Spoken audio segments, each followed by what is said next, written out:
tous.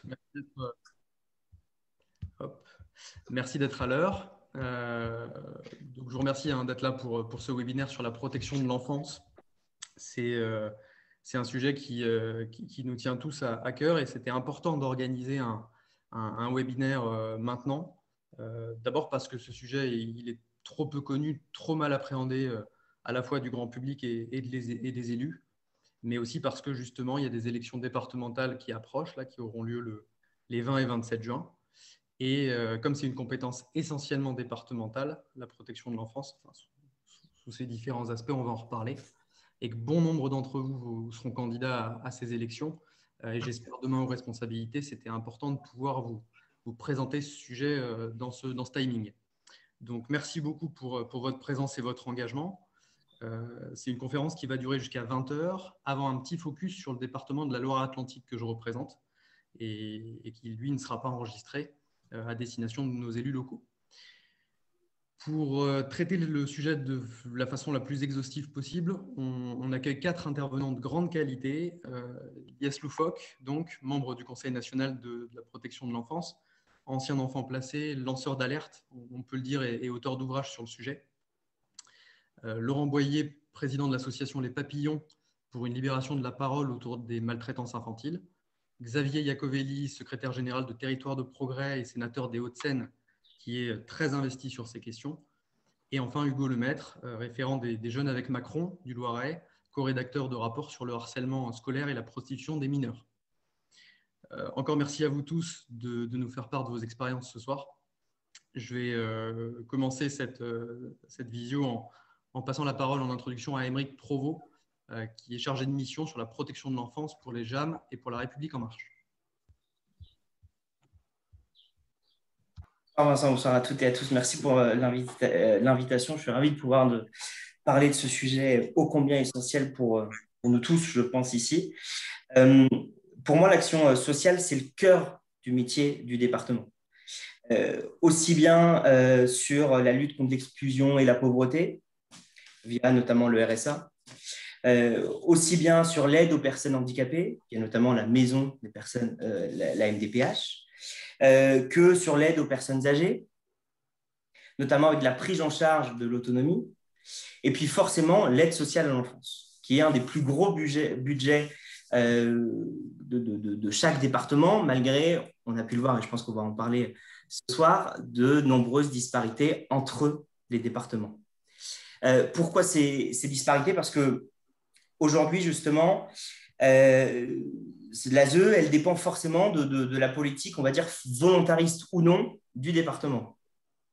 Et c'est pour ça que sensibiliser les futurs conseillers départementaux de la maison commune, c'est une priorité essentielle. Parce que l'ASE, elle vise à garantir forcément la prise en charge des besoins fondamentaux des enfants. Et donc, forcément, on a besoin de plus de moyens, de moins de disparités. L'État doit jouer son rôle aussi. Nous, dans les rapports qu'on a pu sortir avec les Jeunes avec Macron et La République En Marche, on le dit. On demande d'ailleurs que cette compétence départementale devienne aussi, en tout cas, une compétence nationale via de la régulation et surtout via un accompagnement du département. Ok, merci Aymeric. On reparlera de ces sujets et de ce que vous proposez. Mais avant ça, on va faire un petit focus sur les compétences et le rôle de l'ASE. Xavier Iacovelli, est-ce que vous pouvez nous rappeler, s'il vous plaît, les compétences de l'ASE en termes de soutien, d'accompagnement, de placement? Bonsoir à tous. Donc, encore une fois, ravi de pouvoir participer à ce débat et très heureux de retrouver mes amis Lies et Laurent qui sont vraiment, on va dire, les figures de ce combat aussi pour les enfants placés, pour les enfants tout court et les enfants victimes aussi de violences. Et donc, merci à eux déjà d'avoir accepté de participer à ce débat. Alors, l'ASE, c'est une politique qui a été décentralisée dans les grandes lois de décentralisation de 83. Ce n'est pas forcément d'ailleurs, à mon sens, la meilleure chose qu'on ait fait à ce moment-là. Mais en l'occurrence, donc depuis 1983, cette politique sociale a été décentralisée au département. Et donc, on a un certain nombre de missions qui sont donc la responsabilité du département, le soutien aux familles, tout ce qui est aide à la parentalité, la prévention, l'accompagnement à la scolarité, etc. Et puis, la prise en charge de l'enfant, soit parce que les parents le demandent, et on a des placements volontaires, administratifs, soit par décision de justice.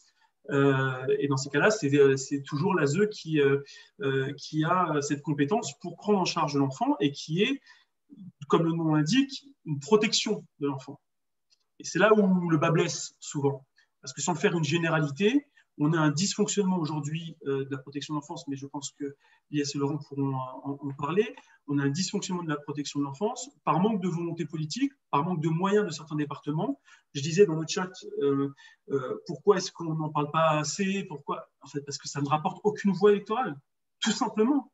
Parce que les enfants ne votent pas, et parce que les parents qui ont des enfants placés, généralement, ne s'en vendent pas et ne vont pas porter ces sujets. Et donc, c'est pour ça que le combat que mène Lies et les anciens enfants placés, le combat que mène Laurent sur les violences faites aux enfants, tous ces porteurs, toute cette libération de la parole, c'est ultra important. Parce que c'est ce qui permet aujourd'hui de sensibiliser les citoyens lambda. Moi, je vais vous dire, avant d'être sénateur et avant de rencontrer Lies, je pensais que c'était l'État qui s'en occupait.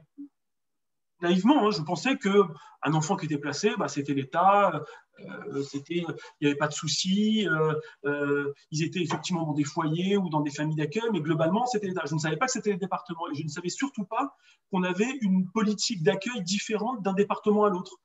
Et je reprends une phrase de Lies, excuse-moi que tu sois ma référence ce soir, mais en gros, il dit on n'accepterait pas que l'éducation nationale, on ait 101 politiques de l'éducation nationale différentes dans chaque département. Et là, c'est pareil. Comment est-ce qu'on peut accepter qu'on ait 101 politiques d'accueil des enfants, de protection des enfants différentes? Et je ne vous parle même pas de la question des ultramarines, qui est encore plus catastrophique.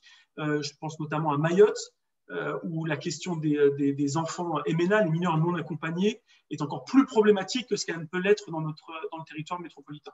Donc voilà, en gros, je vais pas faire tout le débat dessus, mais voilà, les compétences aujourd'hui, elles sont décentralisées au département. C'est d'abord le soutien, l'accompagnement, par des mesures éducatives au domicile des parents aussi. On peut avoir ces mesures d'AMO, d'accompagnement aussi auprès des familles, où on a des référents ASE, des éducateurs qui viennent dans les familles et qui accompagnent à la parentalité.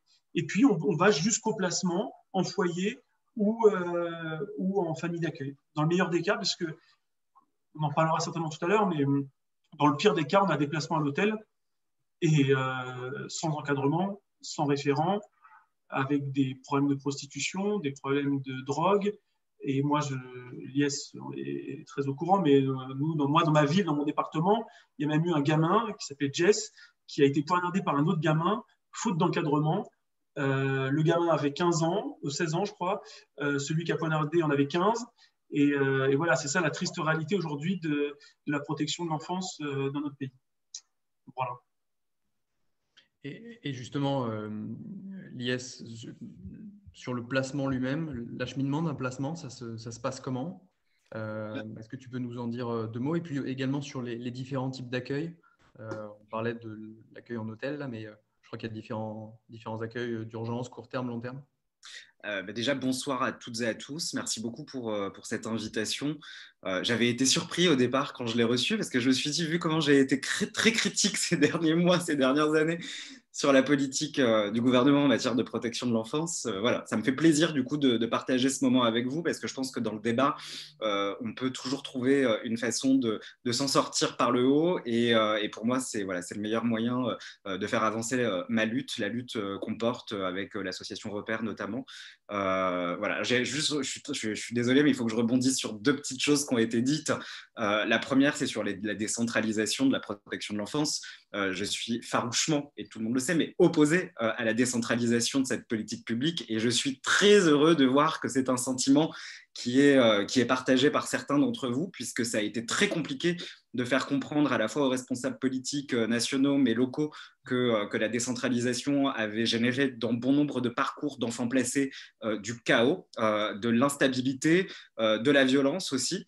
Et donc moi, je ne suis pas seulement favorable à ce que cette politique publique soit copartagée avec l'État. Non, je pense qu'il faut aller beaucoup plus loin. Il faut faire de cette politique publique une politique régalienne. Il faut lui accorder la même importance que l'importance que l'on accorde à nos services de santé, à nos services de justice, enfin à la justice, à nos services de police.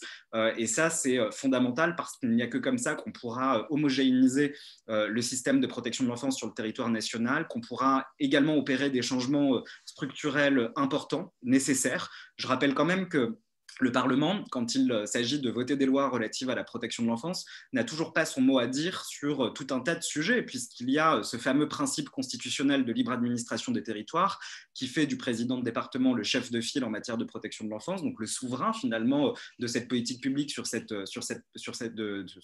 dans son territoire. Et ce n'est pas sans conséquence. Xavier l'a rappelé, il y a des personnes, des élus qui ont des sensibilités politiques extrêmement différentes les unes des autres, donc qui vont mener des politiques publiques extrêmement différentes d'un territoire à l'autre. Et il est absolument inacceptable que dans un pays comme la France, notre avenir soit conditionné à notre lieu de naissance, à notre département d'habitation. Voilà, c'était la première chose sur laquelle je voulais rebondir parce que je trouvais ça très intéressant qu'on enchaîne directement sur la question qui brûle et la question qui fâche et qui enflamme tous les débats, qui est celle de la décentralisation. Voilà, c'était ma petite minute. Sur l'organisation des systèmes de protection de l'enfance, c'est très simple et Laurent complétera mon propos. Mais quand un signalement est effectué, donc déjà la première des étapes avant d'être un enfant placé à l'aide sociale enfance, c'est d'abord d'être repéré, que des adultes qui sont à nos contacts se chargent de veiller à ce que notre sécurité à notre domicile familial soit réellement effective. Alors la majorité des signalements en France proviennent de l'éducation nationale, 80% des signalements c'est l'éducation nationale. Ce n'est pas sans poser de questions, puisqu'on sait par exemple que les médecins en France ont encore énormément de réticence à effectuer des signalements, alors qu'ils sont souvent le plus proche des enfants. Et donc, on a encore des barrières très culturelles sur l'acte du signalement. On a l'impression que quand on signale un enfant qu'on considère en danger, qu'on soupçonne être en danger, on pratique de la délation parce que quand on est adulte, on a plus de facilité à avoir de l'empathie pour des personnes qui nous ressemblent, c'est-à-dire des adultes, surtout si on est parent soi-même, etc. Et forcément, du coup, il y a quelque chose d'assez déséquilibré dans la manière de s'interroger sur des situations qui parfois peuvent être extrêmement problématiques. Donc la première des étapes, c'est le repérage des situations de maltraitance ou de danger, et ce n'est pas une mince affaire, puisqu'on est extrêmement carencé en France à ce niveau-là. L'éducation nationale remplit sa part du contrat, entre guillemets, en étant prescripteur d'informations préoccupantes de façon assez importante, mais il faut aller dans toutes les autres couches de la société. Il faut commencer à sensibiliser davantage les médecins, il faut également sensibiliser les voisins, l'entourage proche, enfin bon, la population en général, parce que dans toutes les couches de la société, dans toutes les classes sociales, il y a des enfants qui sont en danger, qui sont parfois victimes de violences et qui passent entre les mailles du filet, qui passent en dessous de nos radars et que jamais nous ne repérons et que jamais nous ne diagnostiquons. Pardon. Donc c'est énormément d'enfants. Je rappelle quelques chiffres. Un enfant décède en France tous les 4 jours sous les coups de ses parents. C'est extrêmement grave puisque c'est un chiffre qui est massif. Un enfant tous les 4 jours, c'est beaucoup.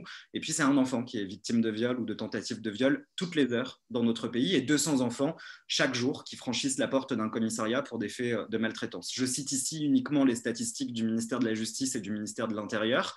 Ce sont des statistiques du coup qui peuvent être considérées comme sous-évaluées puisque ne prenant pas en compte tous les enfants qui ne sont justement pas dans nos radars. Donc on sait que c'est beaucoup plus important que ça, que le phénomène a été sous-estimé pendant des années et qu'aujourd'hui il nous faut absolument sortir du déni si on veut progresser.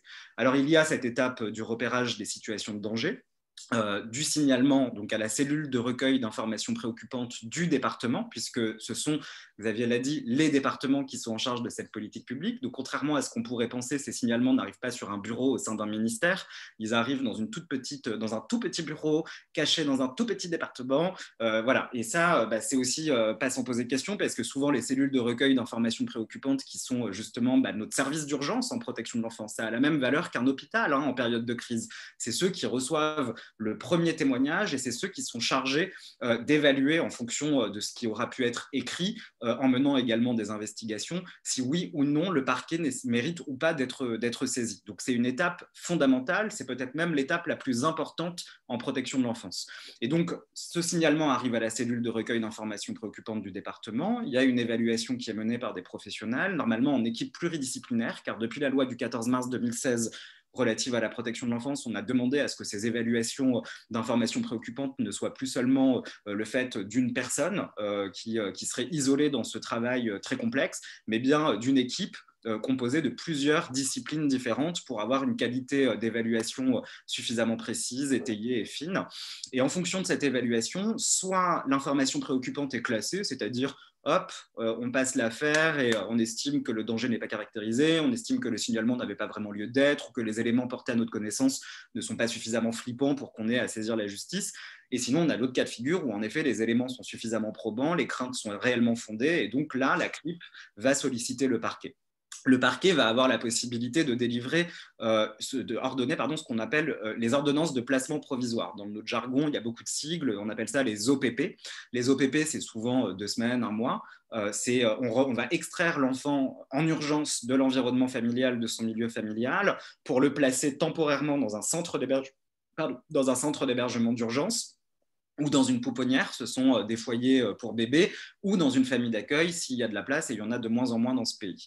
Donc ça, c'est le parquet qui ordonne cette mesure de placement provisoire et ensuite le juge des enfants arrive dans la course et le juge des enfants tient une audience en présence de l'enfant, de ses parents, de l'aide sociale à l'enfance qui aura peut-être, ça dépend des cas, été chargé de mener ce qu'on appelle des mesures judiciaires d'investigation éducative, donc aller à la rencontre du voisinage, de l'école, des profs, du médecin, essayer de récupérer un maximum d'informations pour produire derrière un rapport à destination du juge des enfants qui va venir soit étayer les craintes, soit au contraire les infirmer en apportant d'autres éléments.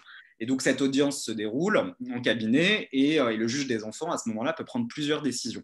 Une décision de placement, c'est-à-dire l'enfant va rester en dehors de son milieu familial d'origine et va être placé donc soit en foyer, soit en famille d'accueil s'il a des frères et des sœurs. À noter que depuis 2016, le juge ne peut plus seulement évaluer la situation d'un seul enfant si c'est une fratrie, il a l'obligation d'évaluer la totalité de la fratrie. Et donc là, dans ces cas-là, si c'est des fratries, on va plutôt confier les enfants à ce qu'on appelle des villages d'enfants. Donc c'est réellement des villages avec plein de petites maisons, mais destinées uniquement à l'accueil des fratries avec des professionnels qui sont présents 24 heures sur 24 sur des amplitudes horaires extrêmement larges. Donc c'est souvent des femmes qui exercent dans les villages d'enfants et souvent elles passent une semaine complète du lundi au dimanche, 7 jours sur 7, 24 heures sur 24 dans sa petite maison avec les enfants et puis elle se fait relayer la semaine suivante et ainsi de suite. Ou alors l'enfant va en famille d'accueil ou en foyer. Sinon, le juge des enfants peut également ordonner ce qu'on appelle des mesures d'accompagnement éducatif en milieu ouvert. Donc il va estimer que le danger est caractérisé mais que la situation de danger telle qu'elle a été évaluée ne va pas, empêcher le parent d'avoir un rôle auprès de son enfant avec un étayage éducatif. Donc là, c'est des éducateurs qui viennent à domicile.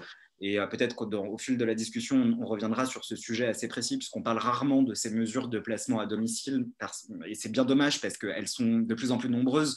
Et surtout, elles sont extrêmement peu effectives dans la réalité, du fait d'un débordement des services et du peu de moyens qui a été alloué à la prévention. Voilà à peu près les stades de la procédure classique et les modalités de placement telles qu'on les connaît, grosso modo. Merci beaucoup, Lies. C'est très intéressant, très, très riche et les chiffres que tu donnes font vraiment froid dans le dos. C'est pas les seuls, j'en ai plein d'autres. Ouais, je sais, mais je pense qu'on va se décomposer au fur et à mesure du webinaire, mais ça reste très intéressant et c'est bien d'alerter nos candidats là-dessus. Je vous propose de regarder un peu ce qui, en amont, au niveau de la libération de la parole, parce que avant qu'il y ait ces mesures-là qui soient prises, il faut repérer ces cas de maltraitance ou de mal-être. Je vais passer la parole à Laurent Boyer. Monsieur Boyer, pourquoi est-ce que c'est si difficile de libérer la parole et comment est-ce qu'on peut repérer les cas de maltraitance? D'abord, merci Lies, parce que ça va haut. Ça, Yes, il a cette faculté de nous expliquer les choses de ce combat qu'il porte et ça permet de bien comprendre toute cette problématique du placement, de l'aide sociale à l'enfance. Et ça permet aussi pour moi, président d'une association qui essaye de permettre la libération de la parole des enfants, de bien comprendre l'importance du rôle de ce qu'on peut faire. Puisque la libération de la parole, pourquoi c'est compliqué? La libération de la parole, c'est soit on la fait rapidement après les faits, soit après, on rentre dans un engrenage dont on a beaucoup de mal à se sortir, qui est l'engrenage qui est la honte, sentiment de culpabilité, silence. Moi, je suis entré dans cet engrenage parce que mon frère m'y a contraint. Moi, j'ai été victime de viol de l'âge de 6 ans jusqu'à l'âge de 9 ans. Et mon frère a passé ces 3 années à me dire, tous les frères font comme ça, tu ne dois pas en parler parce que si tu en parles, nous ne serons plus frères, etc. Et moi, malgré tout ce que mon frère me faisait, c'était entre guillemets mon adulte référence, eh ben, j'ai écouté ce qu'il m'a dit et je me suis tu. La difficulté, c'est que libérer la parole, même si on a cette volonté de le faire, on se retrouve après prisonnier de cet engrenage. Et les mots sont toujours à quelques centimètres de sortir de notre bouche, mais on n'y arrive pas. On n'y arrive pas parce qu'on n'arrive pas à s'entendre dire le mal qu'on nous fait. On n'arrive pas à verbaliser le mal qu'on nous fait. Et pourtant, c'est complètement antinomique parce que même si on n'arrive pas à libérer notre parole, même si on n'arrive pas à exprimer ce qu'on vit, on a envie pourtant d'être aidé. Moi, je sais que de l'âge de 6 ans à l'âge de 9 ans, pendant que j'étais victime, j'avais envie qu'on m'aide. J'espérais une main tendue.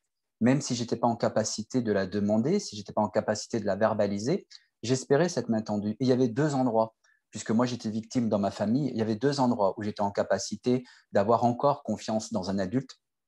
C'était dans mon école et dans mon club de foot. Et c'est tout à fait naturellement que bien des années après, lorsque j'ai pu enfin me sortir de tout ça, j'ai concentré l'action de l'association Les Papillons sur ces 2 axes, les écoles et les clubs de sport. Il m'a fallu pour moi 30 ans pour libérer ma parole. Alors, on a dit tout à l'heure la protection de l'enfance. Oui, les enfants ne votent pas, les enfants ne sont pas des sujets électoraux. La protection de l'enfance, c'est le parent pauvre, on n'en parle jamais.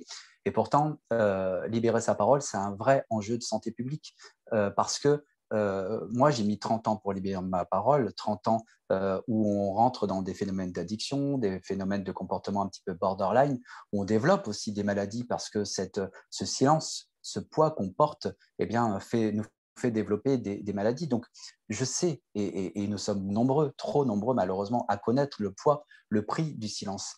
Pour autant, on ne peut pas libérer sa parole. Donc, il est vraiment important, et Lies disait tout à l'heure, de pouvoir donner des clés aux enfants pour leur permettre de libérer leur parole le plus vite possible. Le plus vite on libère sa parole, le mieux on va être en capacité de se reconstruire.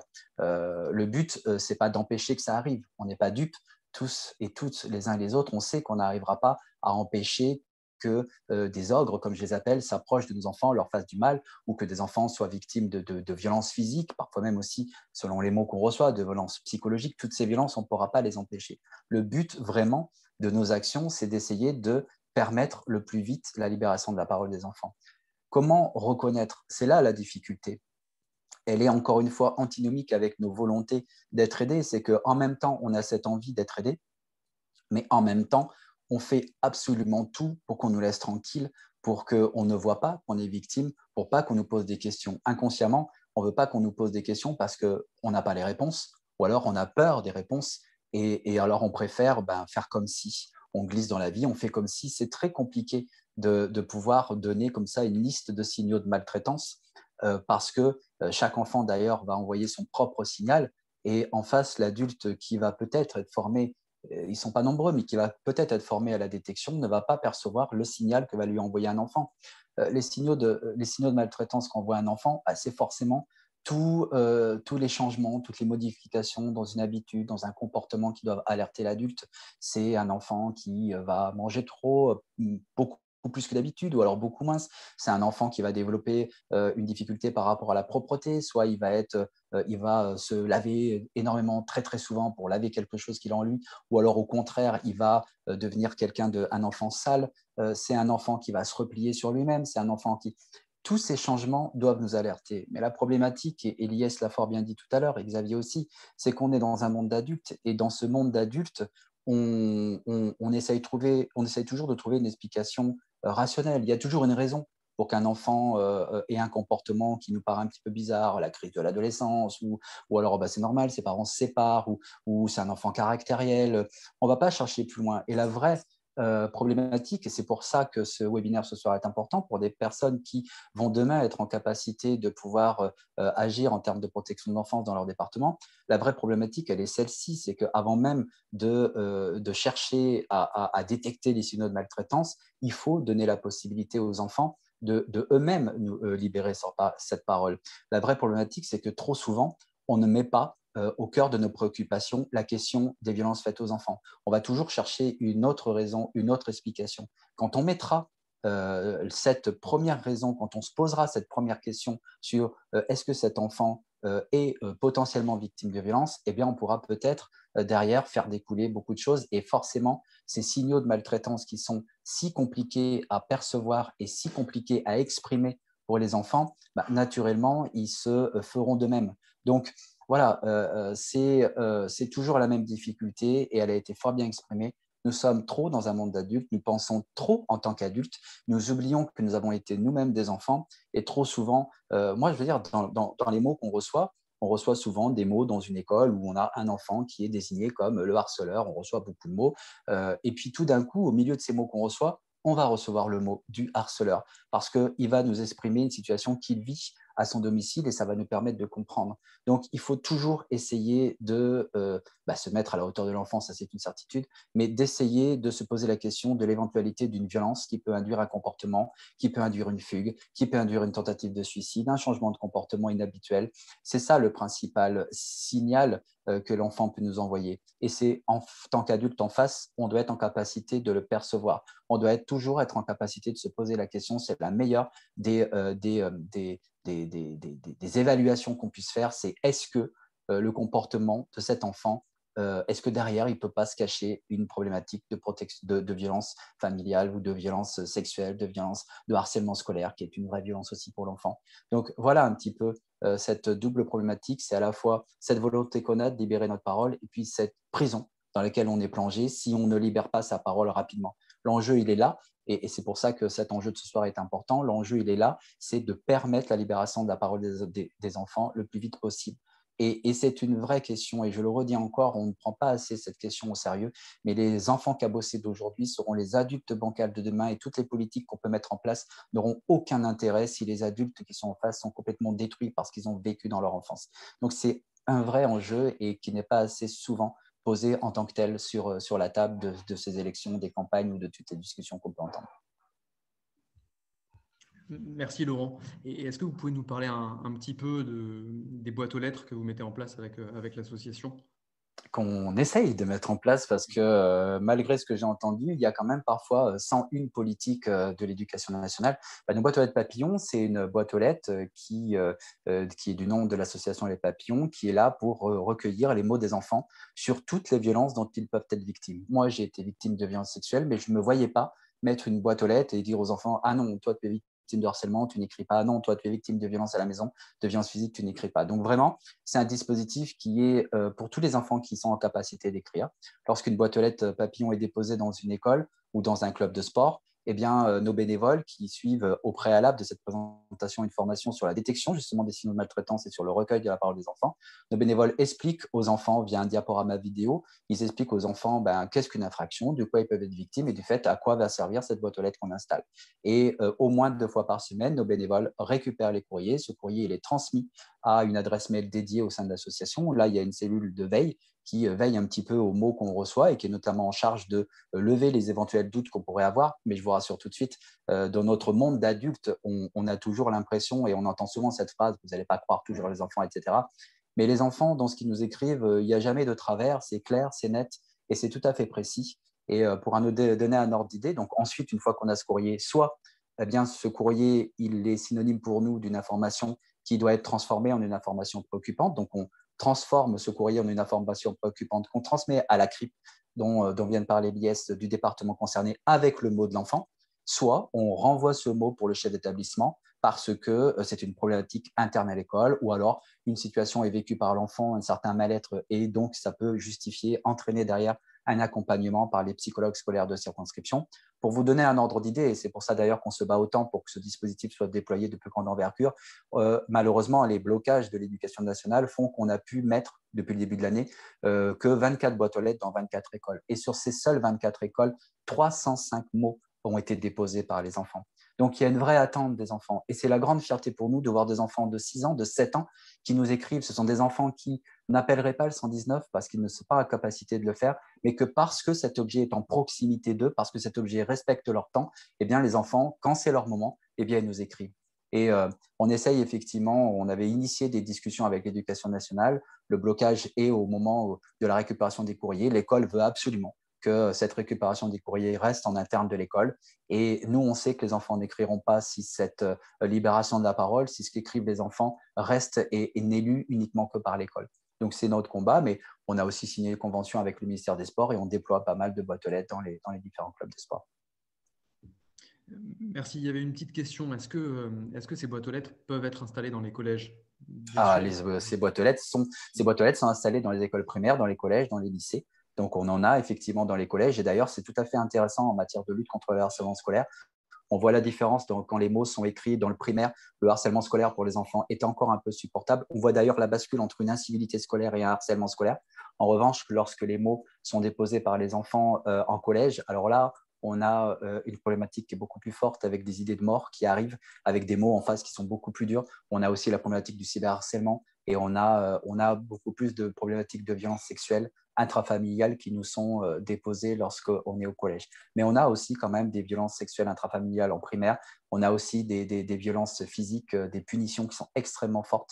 Moi, par principe de précaution, notre association, on croit à l'enfant. Et donc, quand on a une situation, une information, c'est vrai ce que disait Lies tout à l'heure, trop de gens nous disent « oh là là, ça revient à faire de la dénonciation, etc. » Dans le doute, on ne préfère pas s'abstenir. On envoie tout ce qui doit l'être. On envoie une information préoccupante à la CRIP parce que derrière, il y a des personnes dont c'est la mission, dont c'est le travail de lever ces doutes-là ou éventuellement de persister dans l'information qu'on leur a transmise. Et vous parliez justement de harcèlement, qui est aussi une souffrance que vivent beaucoup d'enfants et qui peut aller très loin. Hugo, est-ce que tu peux nous parler un petit peu du harcèlement, notamment au collège, et de ce que vous en avez tiré chez les jeunes? Oui, merci Vincent. Alors, bonjour à tous, parce que du coup, c'est la première fois que je prends la parole. Je suis très content d'être avec vous ce soir également. Donc, moi, je fais partie des jeunes avec Macron et j'ai rejoint le groupe Protection de l'enfance avec Emeric. Je ne connaissais vraiment pas ce sujet et je l'ai découvert avec beaucoup de plaisir. Moi, j'ai toujours hésité dans ma formation et je voulais faire éducateur spécialisé. Donc, c'est toujours quelque chose qui m'a toujours beaucoup plu. Et donc, c'est un sujet que j'ai découvert avec beaucoup de problématiques fortes. Mais ça a été un vrai plaisir de travailler sur ce sujet. Donc, peut-être expliquer rapidement nos travaux. On a fait un travail de plusieurs mois, environ 6 mois, avec beaucoup d'auditions, des auditions d'associations, d'anciennes victimes, d'anciens parents de victimes aussi, des députés, des élus, des personnes de la protection judiciaire, des personnels médicaux également. Et on s'est beaucoup basé justement sur l'accompagnement et sur la libération de la parole dans nos travaux. Parce que comme Laurent l'a très bien dit, on aura toujours des victimes et il ne s'agit pas de ne plus en avoir puisque ce n'est pas possible. Mais par contre, de limiter et d'atténuer au maximum les conséquences et de favoriser au maximum la libération de la parole parce que c'est un sujet essentiel, c'est même le sujet essentiel de libérer la parole. Quand un enfant extériorise ce qu'il a pu vivre, on considère qu'il est généralement, alors ce n'est pas toujours le cas, mais qu'il est généralement sauvé du suicide parce qu'il a pu extérioriser ce qu'il ressentait et les choses qu'il avait vécues. Ça prend parfois beaucoup de temps, mais c'est le premier pas, en tout cas, pour commencer son processus de réhabilitation sociale, de réinsertion dans la société, dans la vie sociale, dans la vie affective, dans la vie émotionnelle aussi. Et donc, c'est vraiment l'enjeu fondamental. On doit donner les clés et les moyens et les outils aux enfants de libérer la parole, de libérer leur parole. Mais on doit aussi avoir une politique volontariste, comme sur la protection de l'enfance. On voit que tout est lié. Des institutions, que ce soit l'éducation nationale, que ce soit l'État, mais aussi les départements. Et c'est pour ça qu'on fait cette visio conférence ce soir, c'est pour vraiment sensibiliser les candidats, peut-être des futurs conseillers départementaux demain, sur le rôle qu'ils ont à jouer s'ils sont élus. Voilà, le département a pour compétence les collèges. Et le collège, c'est souvent là où le harcèlement est le plus fort, dans son intensité la plus forte. Il commence de plus en plus tôt, c'est quelque chose dans lequel on a été surpris d'ailleurs. Aujourd'hui, il commence dès 7 ans et il est le plus important justement dans les écoles. Mais on voit que dans les faits graves qu'il se passe, c'est souvent au collège. On a l'exemple de la petite Aïcha très récemment. Encore le mois dernier, il y a eu un suicide dans mon département, dans le Loiret. C'est quelque chose qui est de plus en plus fréquent. Moi, ce qui me rassure dans ces drames, c'est qu'on a quand même une prise de conscience qui est beaucoup plus importante ces dernières années, où on n'a plus l'impression de parler de chamaillerie parfois, comme c'était le cas, mais vraiment d'un sujet extrêmement important, extrêmement grave, qui justement préoccupe tout le monde. Donc ça, c'est quand même la bonne chose, malgré les drames désastreux qu'on peut avoir. Donc, il y a beaucoup de choses à faire, il y a beaucoup de choses que demain, en tant que conseiller départementaux, vous pouvez faire, que vous pouvez proposer dans vos départements, encore une fois, parce qu'il y a beaucoup de disparités.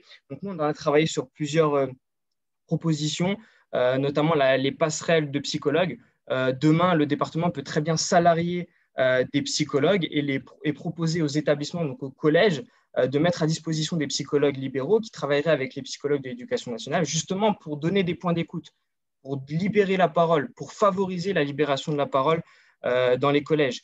On peut aussi faire des conventions départementales du harcèlement scolaire. À chaque rentrée scolaire, faire une réunion d'information avec les parents, entre parents et corps éducatif, pour justement sensibiliser, pour parler du harcèlement scolaire, pour donner les numéros, pour donner aussi les outils et les clés aux parents, parce que les parents sont souvent démunis. Moi, je suis d'accord avec tout ce qui a pu être dit par Laurent sur la libération de la parole, qui est extrêmement compliquée, et tout le corps aussi familial qui est souvent démuni sur les situations de harcèlement scolaire qui peuvent se passer. Donc voilà, il faut former tout le personnel éducatif, que ce soit le corps enseignant, que ce soit le corps secondaire. Ce que j'appelle secondaire, c'est autant les personnes qui vont faire le ménage, mais aussi les personnels qui vont être dans la cantine, parce que le repérage, il ne se fait pas que au moment de la classe, il se fait aussi partout. Et on peut parler aussi de l'extrascolaire. Nous, on a parlé d'harcèlement entre élèves. C'est parce que le harcèlement n'est pas juste scolaire. Il se fait aussi sur Internet, il se fait dans les activités extrascolaires, c'est-à-dire au sport, dans les activités culturelles. Et donc, c'est une formation globale, c'est un engagement de tous qu'on doit avoir. Et puis, pour terminer, je pense qu'il est important de parler du harcèlement entre élèves, du harcèlement scolaire dans le sujet de la protection de l'enfance, parce que le harcèlement scolaire, il commence par le rejet de l'autre, par la peur de la différence. Et souvent, les enfants qui sont placés, ils ont forcément une différence, ils ont forcément un parcours de vie différent. Et donc, on se retrouve avec des situations souvent plus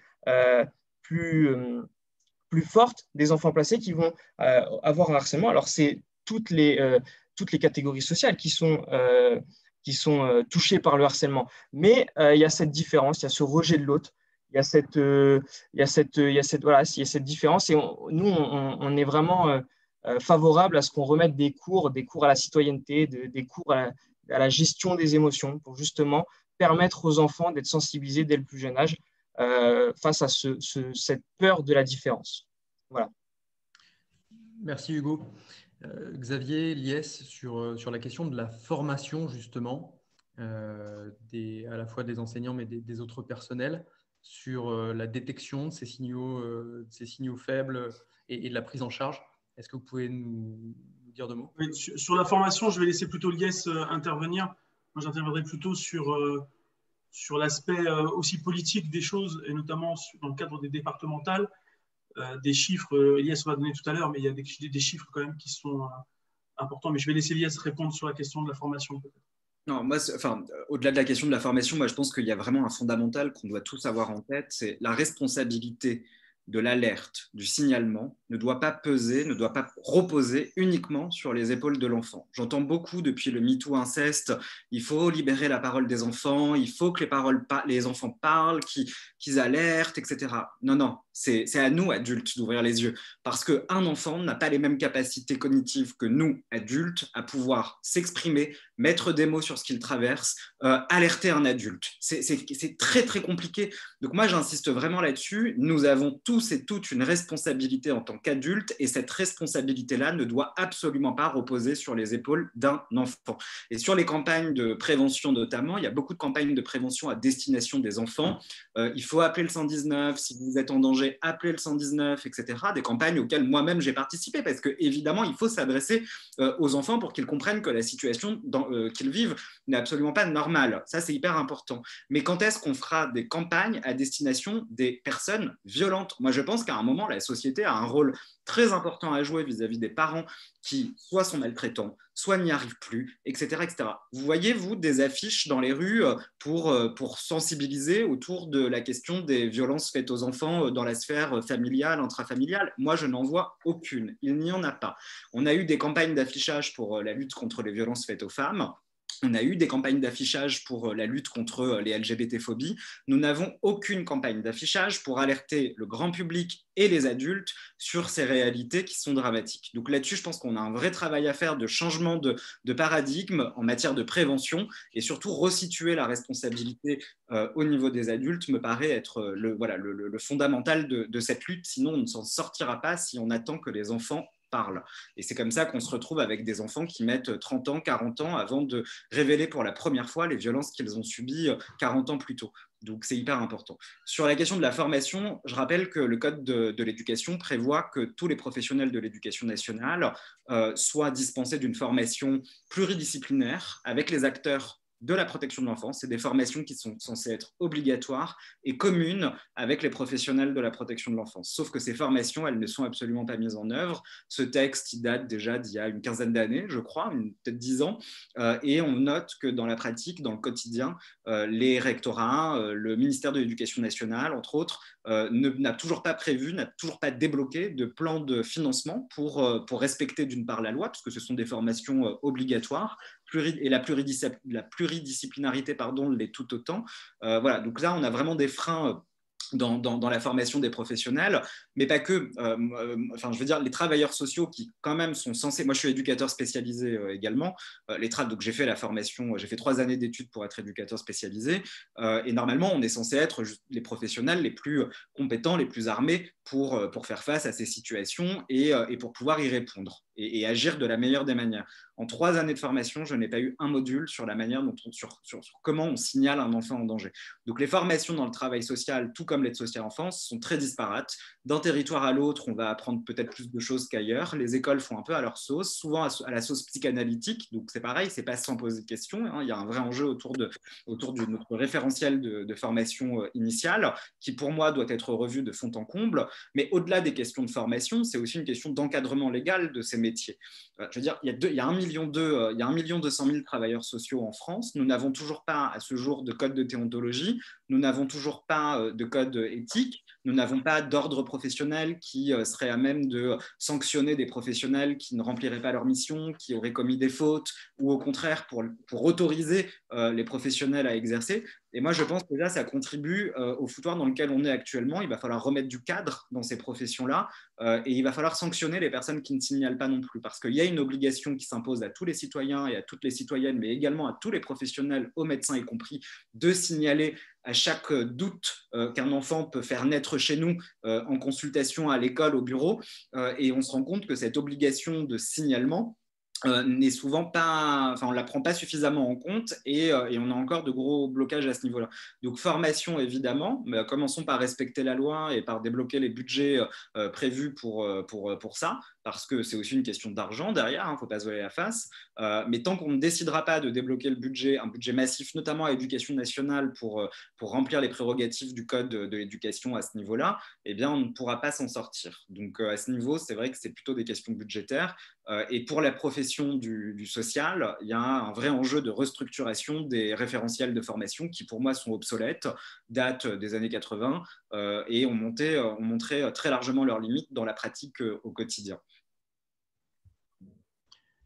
Et donc, Xavier, oui, sur un prisme plus politique, si tu as des oui, Vincent, je te remercie, mais je pense qu'effectivement, l'IS pourra compléter, parce que l'avantage avec l'IS, c'est qu'il a l'aspect technique, l'aspect terrain, mais l'aspect politique aussi qui va bien, puisqu'il suit et il fait un lobbying politique auprès des parlementaires et des ministres qui se succèdent sur cette question-là, et avec souvent de la réussite. Donc, il pourra bien sûr compléter. Moi, je voulais rappeler quelques chiffres, parce que je pense que c'est important.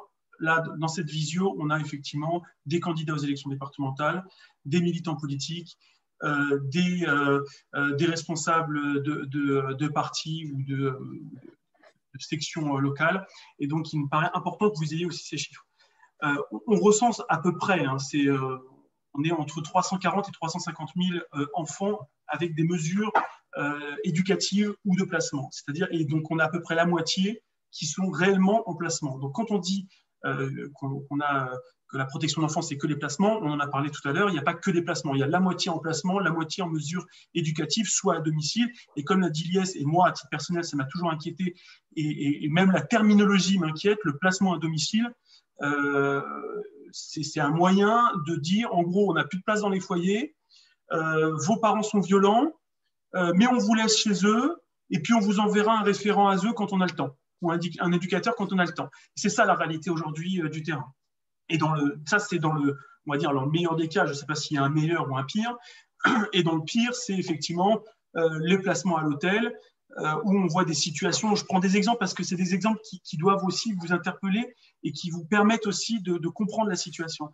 On a parfois des jeunes filles ou des jeunes garçons qui sont placés, qui sont mis sous protection du département et de l'ASE, parce qu'il y a des soupçons de prostitution. D'accord ? 14, 15, 16 ans, on les met sous protection de l'enfance, on les place dans des hôtels sans encadrement, des hôtels sociaux.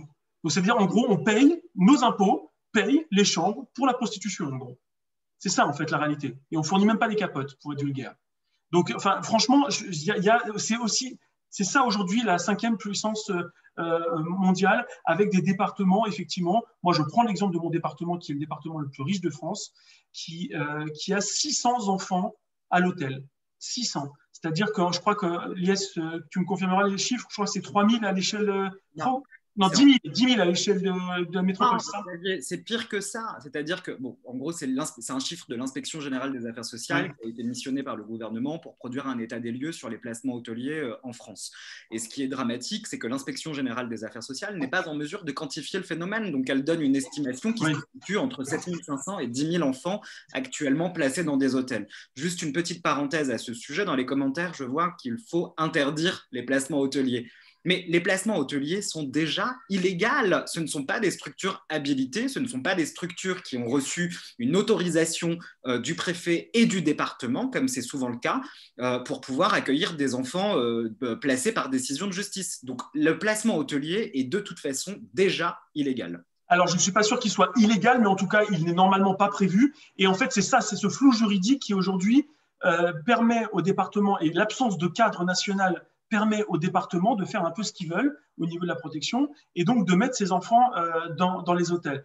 Et là, pour le coup, c'est vrai qu'il y a un projet de loi, on verra le contenu global, et je sais que l'IS n'est pas forcément toujours très favorable à ça, mais il y a un projet de loi, notamment suite à l'enquête IGAS, sur les placements hôteliers qui arrive au mois de juin ou juillet, fin juin, début juillet, je crois, juillet à l'Assemblée nationale et septembre normalement au Sénat. Sur l'interdiction officielle dans la loi, dans les textes, alors, bon, c'est la volonté en tout cas initiale de l'interdiction de placement hôtelier, mais on voit bien qu'il y aura certainement peut-être un encadrement éthique de l'hébergement hôtelier. Et donc ça, c'est moi, à titre personnel, je suis opposé, mais je sais qu'il y a un certain nombre de personnes qui poussent pour qu'on puisse malgré tout autoriser les placements hôteliers si c'est un encadrement éthique et s'il y a du personnel ASE qui pourrait être là de temps en temps pour accompagner. Yes, vas-y, complète. Hein. Je suis désolé, Xavier. Donc au Conseil national de la protection de l'enfance, nous avons été saisis la semaine dernière pour rendre un avis sur ce projet de loi du gouvernement en matière de protection de l'enfance. Donc, on a dû rendre notre avis hier de manière très urgente. Donc, j'ai eu le texte, j'ai examiné le texte. T'as de la chance parce que moi, je ne l'ai pas encore. Donc, moi, je l'ai, je te l'enverrai si tu veux. Non, c'est beaucoup plus inquiétant que ça. C'est-à-dire que la volonté du gouvernement dans le cadre de ce PJL, c'est bien en effet d'inscrire dans la loi une interdiction des placements à l'hôtel qui serait effective 1 an après la promulgation de la loi. Donc, il y aura une phase transitoire pour permettre aux départements de vider les hôtels, de construire des établissements, etc. Faut pas être naïf. On sait qu'en 1 an, nous ne pourrons pas vider entre 7 500 et 10 000 enfants dans les hôtels. Notre système sature de partout. Ce qui, moi, me pose un vrai problème de fond, c'est qu'en interdisant dans la loi la prise en charge hôtelière, en interdisant dans la loi, à l'issue d'une année, donc c'est-à-dire à partir du moment où la mesure rentrera en vigueur, donc au bout d'1 an après la promulgation de la loi, cet accueil sera, en effet, il n'y aura plus de débat juridique à ce niveau-là, totalement considéré comme hors la loi. C'est-à-dire que le département est coupable s'il fait ça, clairement.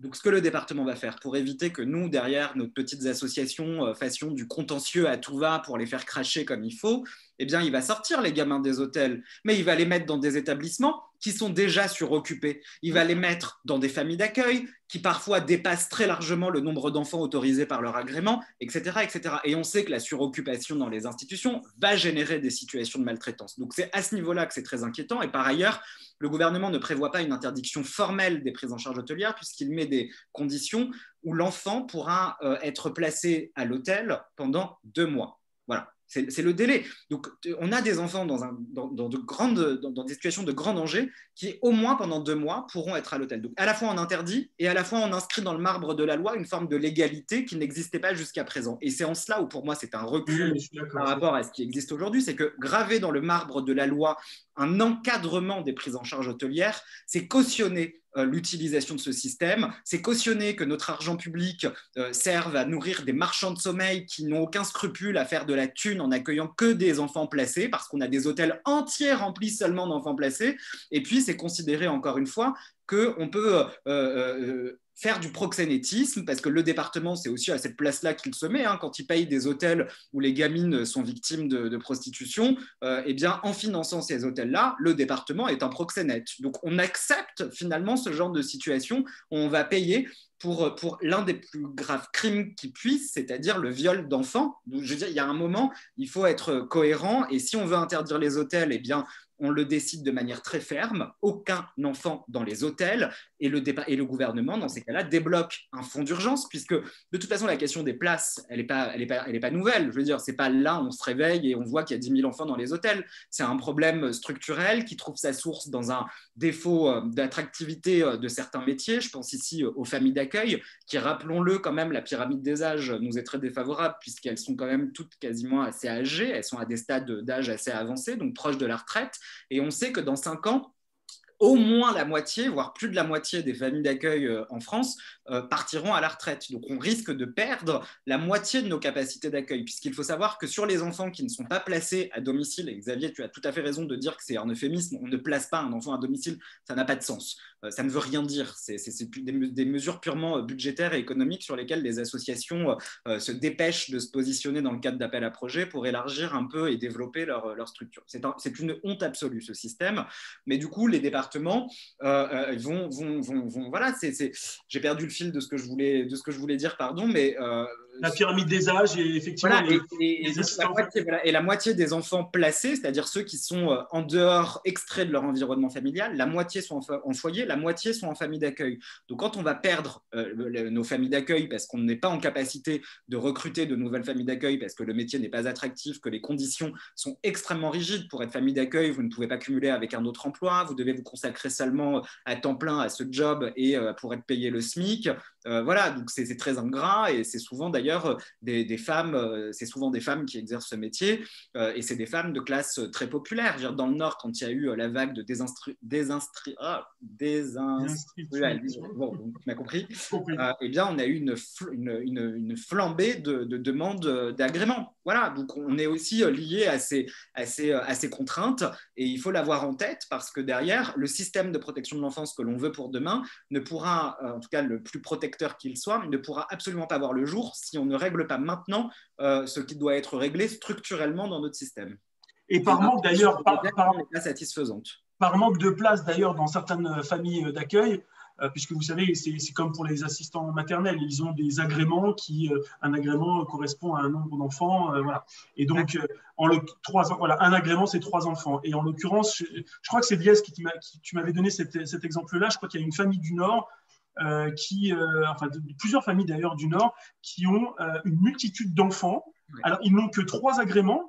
Donc, ça peut dire 3 x 3, 9. Donc, potentiellement, ils ont 9 et ils ont 14, 15 enfants. Je crois que c'était ça, cet exemple-là. Alors, en fait, c'est pas l'agrément pour 3. Tu as ton agrément, tu peux avoir un agrément pour 1 enfant, pour 2 enfants ou pour 3 enfants.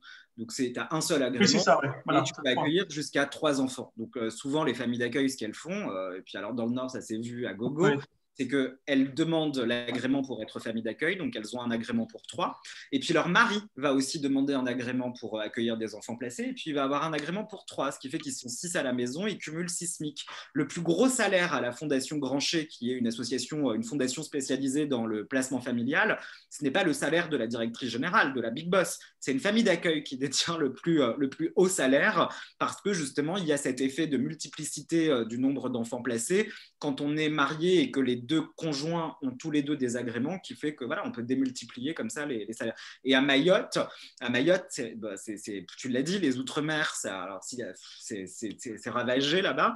À Mayotte, les familles d'accueil, c'est pas 6, parce qu'il n'y a pas de famille d'accueil à Mayotte, on a très peu. Et les foyers sont difficiles à construire. Le recrutement des éducateurs, c'est pareil, c'est pas simple. Il y a beaucoup de problèmes là-bas.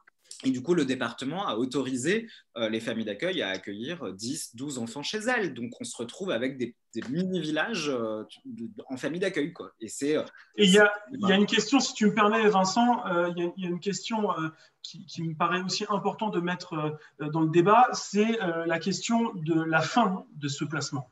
Et notamment, c'est un sujet… Tu sautes beaucoup d'étapes parce qu'avant la fin du placement… Non, mais c'est la question notamment de l'accompagnement jeune majeur. Parce que on a 70% des enfants qui sortent de l'ASE qui sont sans diplôme. 40% des SDF de moins de 25 ans ont eu un parcours dans l'ASE.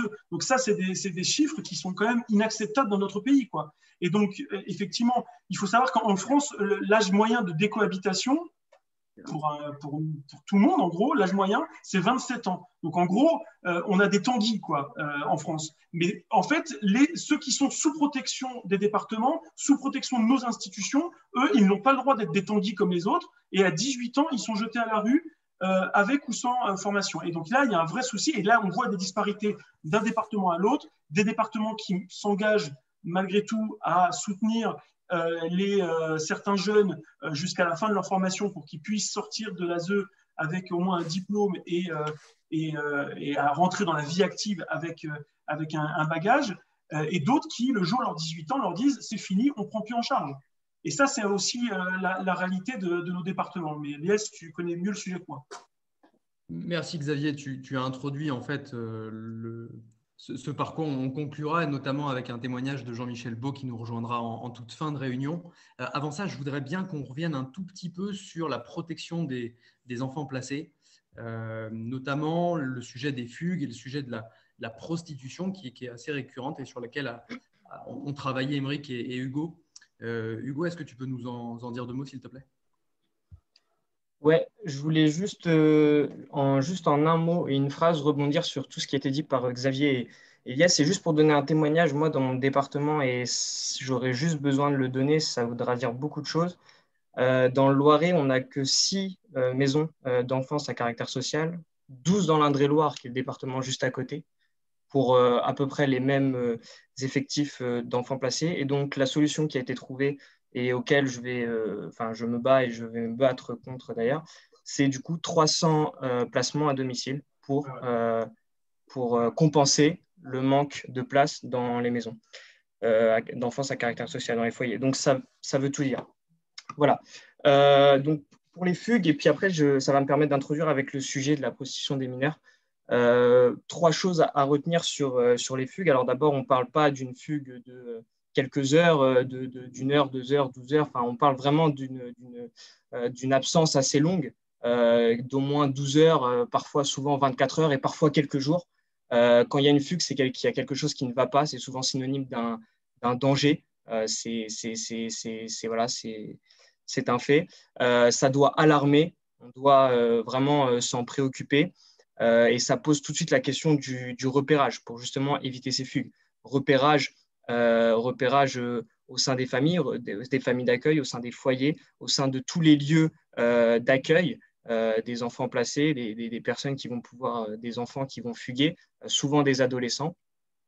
Donc, il y a un vrai boulot à faire sur le repérage. Ça pose la question de la formation à la prostitution des mineurs. Ça, c'est quelque chose que vous, encore une fois, conseillers départementaux, demain, pouvez demander, pouvez faire dans vos départements, créer une formation parce que c'est le département qui salarie pour la plupart les travailleurs sociaux. Donc, leur proposer une formation totalement spécifique à la prostitution des mineurs. C'est quelque chose que vous pouvez totalement proposer et payer, qui serait financé par le département. Ça rejoint la politique volontariste des départements. Ensuite, il y a l'audition du retour de fugue qui est absolument essentielle. Moi, je pense qu'on pourrait permettre aux éducateurs de faire une première audition parce qu'il y a souvent une approche différente, un lien de confiance, un lien parfois même de fraternité, quelque chose d'assez fort, d'assez puissant. Et je pense qu'il faut faire confiance aux éducateurs, au personnel éducatif, aux travailleurs sociaux qui sont en lien permanent avec les enfants et donc permettre déjà une première audition pour mettre en confiance la personne avant l'audition devant les services de police. C'est la première qui est la plus importante parce que c'est là qu'on découvre la fugue, c'est là qu'on découvre potentiellement un cas de prostitution, un cas de viol, un cas d'inceste, un cas de toutes sortes de sujets. Et donc, c'est vraiment la première audition qui est la plus importante parce qu'on a beaucoup de récidives. Une fugue va souvent en entraîner une deuxième, une troisième et une quatrième. Donc, c'est la première qui est la plus importante. Et là aussi, il faut donner les moyens aux forces de l'ordre. Et c'est notamment la brigade des mineurs le plus souvent qui s'occupe de ces auditions et ils font un boulot formidable de bienveillance incroyable. On les a rencontrés à Nantes avec Emmerich notamment et vraiment, il faut les féliciter parce qu'ils font un boulot incroyable de bienveillance. Et donc voilà. Et donc c'est aussi une question de sécuriser les lieux. Voilà, je finirai juste là-dessus parce qu'on a trop souvent des vigiles qui sont étudiants, qui ne sont pas formés, des vigiles dans les maisons à caractère d'enfance, dans les foyers.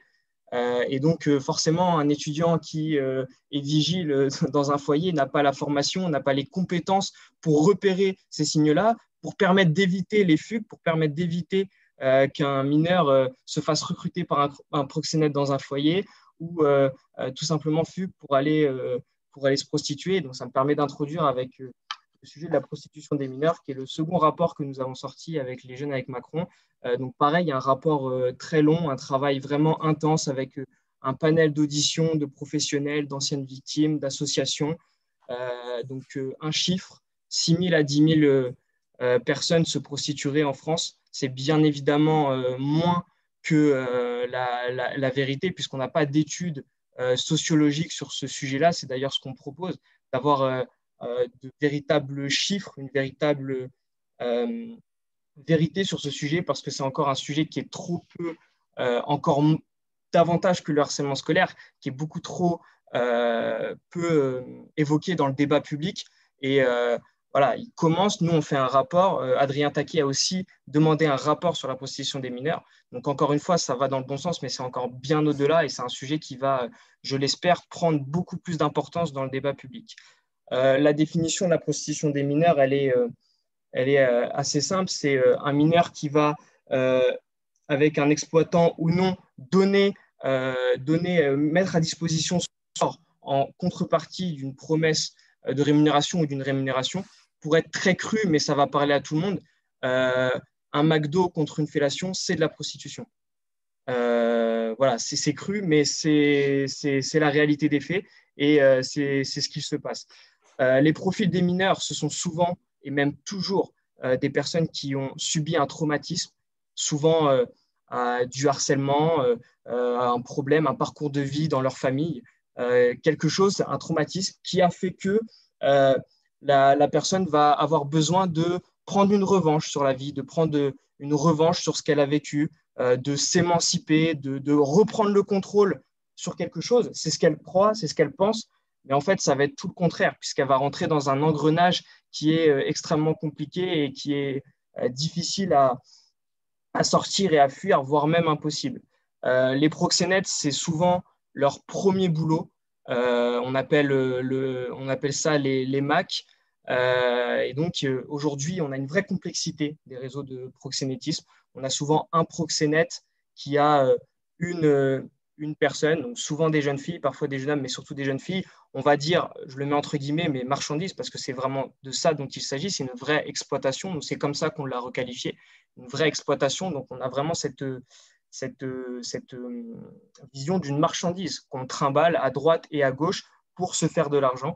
Et donc, la victime va se retrouver complètement enfermée dans cette relation, parfois avec une emprise, mais c'est même toujours le cas, avec une emprise extrêmement importante.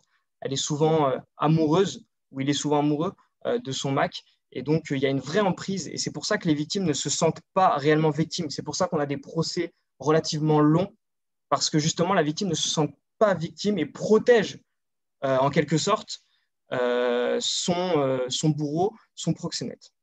Donc, les conséquences, elles sont similaires à ce qu'on a pu voir au harcèlement scolaire, à un cas de viol, d'inceste, c'est vraiment une perte totale de repères et des conséquences terribles. On a travaillé plusieurs axes dans notre rapport. Bien évidemment, on a travaillé celui de la protection de l'enfance parce qu'un enfant sur 4 qui se prostitue est placé. Un mineur sur 4 qui se prostitue est un enfant placé. Donc, bien évidemment, les foyers sont le lieu de prédilection des proxénètes pour venir recruter des mineurs qui, encore une fois, sont souvent en manque de repères, qui ont souvent un traumatisme, qui ont besoin de s'émanciper, de reprendre quelque chose. Il y a aussi l'hypersexualisation de notre société qui fait qu'on a aussi aujourd'hui la télé-réalité, l'image des escortes, Zaya et compagnie, qui ont donné lieu à une hypersexualisation de la société. Donc, nous, au niveau de la protection de l'enfance, on demande clairement de remettre de l'État dans la compétence départementale. Tout à l'heure, on parlait de la décentralisation, etc. Il faut absolument que l'État reprenne le contrôle de ce sujet-là, qu'il y ait un contrôle étatique. Aujourd'hui, c'est l'IGAS qui s'occupe de contrôler les départements. Nous, on propose que ce soit le préfet qui contrôle les départements et qui sanctionne les départements. Là aussi, c'est important. On doit pouvoir les sanctionner. On propose aussi une brigade mobile pluridisciplinaire parce qu'on a des manques d'effectifs. On a des effectifs de travailleurs sociaux qui ne sont pas assez importants. Un métier qui est aussi peut-être moins attractif, pas assez attractif parce qu'il n'est pas assez valorisé. Et pourtant, Dieu sait que le mérite est immense. Et donc, une brigade mobile pluridisciplinaire qui pourrait venir en appui justement à toutes ces équipes et qui serait formée et dédiée à la protection, à la prostitution des mineurs. On a aussi beaucoup travaillé sur le proxénétisme hôtelier. On parlait tout à l'heure des hôtels pour les MENA. Là, c'est un petit peu similaire. On a beaucoup de prostitution qui se passe dans des hôtels avec des responsables d'hôtels qui sont forcément au courant parce que c'est quand on a une chambre avec 10 mineurs qui sont dans la même chambre, parce que c'est parfois le cas, qu'on leur amène justement des McDo à manger, qu'il n'y a aucune hygiène de vie, on ne pourra pas nous faire croire que le responsable n'est pas au courant. Donc, on veut responsabiliser les hôtels. On veut aussi responsabiliser les plateformes Airbnb. Ça, c'est quelque chose aussi sur lequel on peut travailler. Les conseillers départementaux pourraient travailler, avoir des partenariats avec les plateformes Airbnb et du coup les offres sur leur territoire, sur leur département, pour justement avoir une vérification de l'identité de celui qui réserve, mais de tous les voyageurs. Ça n'évitera pas toute prostitution, mais ça limitera forcément la prostitution dans les hôtels. Sensibilisation et formation, on propose… Dis-moi, Vincent. Oui, pardon. Un peu trop long. Qui file.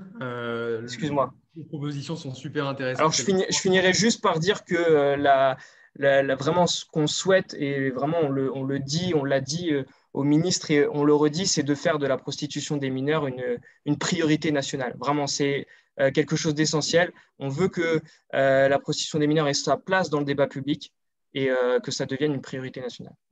Je vois Lies qui avait une réaction. Lies, vraiment en 2 minutes, s'il te plaît. Alors, il faut que tu remettes ton micro, pardon. Pardon. Non, je voulais apporter juste une toute… Enfin, j'ai évidemment plein de trucs à dire, mais une petite précision sur la formation. Hugo disait, quand vous serez élu, vous pourrez mettre en place des formations, etc. Je voudrais que les choses soient bien claires à ce niveau-là. Le système de protection de l'enfance n'est pas un système géré par des fonctionnaires. C'est à 80%, les établissements relèvent du secteur associatif habilité, donc vulgairement dit, c'est du privé. Et les départements sont très peu, il y a très peu de fonctionnaires qui sont dévolus à l'accueil des enfants placés. Donc là-dessus, sur les mécanismes de formation et de financement, c'est très compliqué parce qu'en fait, c'est les présidents de département qui vont après c'est de plus en plus maintenant des contrats, je ne vais pas rentrer dans les détails, mais pluriannuels avec des objectifs, ou alors c'est des prix de journée, donc c'est un prix de journée par nombre d'enfants placés, etc. Mais les départements, ce ne sont pas eux qui peuvent agir finalement sur la formation des professionnels dans les établissements, c'est les directions des associations qui ont la main sur les aspects de formation. Le département peut éventuellement rajouter une enveloppe budgétaire, etc. Mais cette compétence revient avant tout aux employeurs, que sont les associations privées. Et 80% des établissements en protection de l'enfance relèvent du secteur privé, ce qui est un scandale aussi, puisqu'on a complètement saccagé notre service public, que nous n'avons pas de fonctionnaires réellement en charge de ces problématiques-là, hormis évidemment les référents à l'aide sociale à l'enfance. Et on a quelques foyers départementaux, logiquement, dont on a 1, 2, 3, ça dépend des départements, plus les pouponnières. Mais c'est vraiment que 20% de notre système de protection de l'enfance. Et ça pareil, le fait que les travailleurs sociaux ne soient pas fonctionnalisés pose des questions statutaires assez importantes et des questions d'encadrement également. Juste si tu me permets d'être un tout petit peu plus long, parce que je n'ai pas fait de proposition pour vos candidats et vos candidates, non. Mais je voulais quand même rappeler que sur les… On va conclure juste après. Hein, vous allez avoir un mot de conclusion, je te propose de le faire à ce moment-là. Alors, je suis d'accord, je vais juste très vite sur 2-3 petits trucs, parce que sur les fugues, moi par exemple, j'étais un enfant qui fuguait énormément. Et je fuguais jamais pour rien, c'est parce que je vivais des situations de maltraitance dans les familles d'accueil et dans les foyers dans lesquels j'ai été placé. Et ce qui m'a le plus choqué dans cette affaire, c'est qu'à chaque fois que je devais repasser par la case commissariat pour dire que j'étais rentré, à aucun moment, ça ne m'est jamais arrivé, un policier m'a demandé pourquoi je fuguais. Parce que comme j'étais un enfant placé et qu'on sait que la majorité des fugues en France sont des personnes, c'est des gamins qui sont à l'ASE, il y a un peu ce biais de se dire « Ah, c'est encore un enfant placé qui a fugué ». Donc on va banaliser l'acte de la fugue alors qu'on devrait le voir comme une alerte sérieuse. Et sur la prostitution, mais la prostitution, c'est avant tout une problématique qui doit se régler à une échelle européenne pour le coup. On sait, et toutes les études l'ont démontré, que la prostitution des enfants, alors oui, tu l'as dit, il y a une grosse partie de ces enfants qui sont des enfants placés et donc qui sont français et qui sont présents sur le territoire français, mais on a la majorité des enfants en situation de prostitution qui pratiquent le nomadisme international. Donc ces gamins, tu vas les retrouver en France un jour, puis tu vas les retrouver en Espagne le lendemain, et puis ils vont aller en Allemagne après. Et c'est pour ça que la question de la prostitution des enfants est une question éminemment complexe, qu'on a du mal à régler. C'est parce qu'il va falloir une vraie coordination entre les États européens sur ce sujet et avec une vraie politique, une politique cohérente. Voilà, donc là-dessus, c'est pareil, il ne faut pas faire l'impasse des sujets européens en matière de protection de l'enfance parce qu'ils sont quand même très nombreux. Je ne reviendrai pas sur les contrôles, tu l'as dit, l'IGAS est chargé de mener des missions d'inspection. Or, il faut quand même le savoir, en 25 ans, en 30 ans, l'IGAS n'a mené que 25 missions d'inspection dans 25 territoires. Les Hauts-de-Seine étaient le 25e. Donc, on a quand même de vraies failles à ce niveau-là. Et si on voudrait contrôler la totalité des territoires en France, il nous faudrait à ce rythme-là encore 60 ans. Donc, l'IGAS n'est pas du tout l'administration qui permet cela. Par ailleurs, sur le contrôle purement budgétaire, je voudrais quand même vous le dire, parce que la protection de l'enfance, c'est 9 milliards, c'est un chiffre qu'on n'a pas donné, mais c'est quand même un chiffre important, c'est l'un des plus gros budgets du département, et Aymeric, je crois, l'a dit tout à l'heure, mais il ne faut quand même pas oublier que c'est 9 milliards, et que la Cour des comptes, en 2009, dans son rapport sur les finances publiques en matière de protection de l'enfance, avait estimé que les évaluations, les contrôles en matière budgétaire n'étaient faits qu'en moyenne une fois tous les 26 ans. Donc c'est pareil, c'est quand même l'une des rares politiques publiques pour lesquelles nous ne contrôlions pas le bon usage de l'argent public. Donc là-dessus, on a un vrai sujet et c'est pour ça, moi, je ne suis pas favorable à ce que ce soit le préfet qui soit en charge des questions de contrôle. Je pense qu'il nous faut absolument nous doter d'un contrôleur général des lieux de placement. Un peu calqué sur le même modèle que le contrôleur général des lieux de privation et de liberté, qui peut être saisi par les enfants, par les professionnels, par des citoyens, des citoyennes, et qui a toute autorité à pouvoir rentrer dans les lieux de placement. À savoir qu'un parlementaire a tout à fait le droit d'aller en prison ou dans des hôpitaux psychiatriques de manière inopinée. Un parlementaire n'a pas le droit de rentrer dans un foyer de la protection de l'enfance. Voilà, c'est pas de droit, je veux dire. Donc c'est pareil, à ce niveau-là, il y a un vrai enjeu de transparence à opérer dans nos institutions. Il y a une opacité qui existe et qui est encore très présente, pour ne pas dire une forme d'omerta. Et à ce niveau-là, on a un vrai sujet. Par ailleurs, quand même, je suis désolé, Vincent, tu vas me détester, mais c'est hyper important parce que il faut voir de là dont on part, mais il faut quand même se dire qu'aujourd'hui, dans les établissements de la protection de l'enfance, il n'y a aucune norme d'encadrement. Quand vous mettez vos enfants, vous, en centre de loisirs, en colonie de vacances, en crèche, la loi, elle va vous dire il vous faut un professionnel avec tel diplôme pour tel nombre d'enfants. Eh bien, ces normes-là ne s'appliquent pas dans les établissements de la protection de l'enfance, ce qui fait que les associations gestionnaires se permettent de ne pas recruter déjà à la hauteur du nombre d'enfants placés qu'ils accueillent et surtout se permettent de ne pas recruter de professionnels formés et diplômés, puisque les diplômes du travail social ne sont pas obligatoires pour exercer en protection de l'enfance. Donc moi, je veux bien qu'on me fasse des longs discours sur la formation, qu'on me dise c'est hyper important, mais quand on a des professionnels qui sont diplômés et qui ne trouvent pas de travail parce que les établissements préfèrent embaucher des gens qui ne sont pas diplômés et pas formés parce que ça leur coûte moins cher, ça pose un vrai problème, et notamment sur la qualité de l'accompagnement. Donc les normes d'encadrement, c'est absolument fondamental. Et puis pas que, évidemment, puisque tout ce travail pendant le placement, tout cet investissement financier qu'on met en œuvre pour protéger un enfant, on estime le coût à peu près d'un placement pour un enfant de nationalité française, et je le précise puisque les MNA ne bénéficient pas du tout du même traitement de faveur que nous, et à peu près de 50 000 € par an. On estime que c'est le coût moyen d'un placement à l'année au niveau national. Alors évidemment, avec des grosses disparités d'un territoire à l'autre, on le sait, les Hauts-de-Seine ne veulent pas du tout lâcher de thunes sur cette politique publique, c'est des crevards, et c'est même des criminels à ce niveau-là. Et d'autres départements vont investir un peu plus.